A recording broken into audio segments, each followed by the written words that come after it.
Okay, this is Windows 10, and let's see how to rename a file here in the Windows folder, because they need special privileges. So let's choose an exe file and rename, and let's say I want to add just another letter or number, and you need permission to perform this action, permission from TrustedInstaller, and I cannot rename it.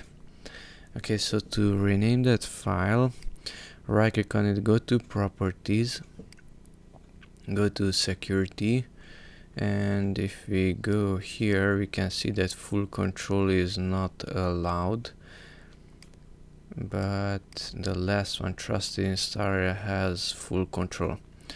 Okay, so go to advanced, and here it says TrustedInstaller and change.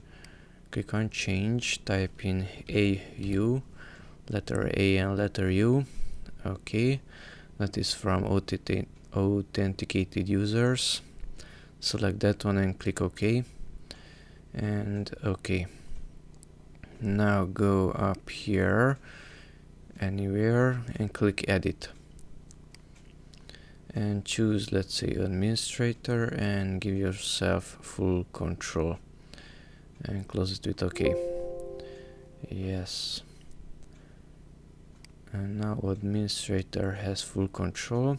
OK, and now you should be able to rename a file.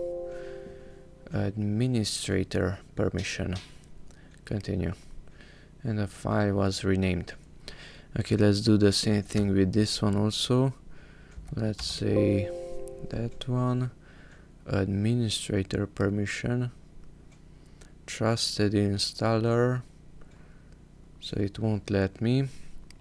So right click properties, security, advanced, change, AU, OK, authenticated users, OK, OK, and edit, and administrator full control, OK, yes, OK, and continue, and it was renamed. Okay, now let's remove these.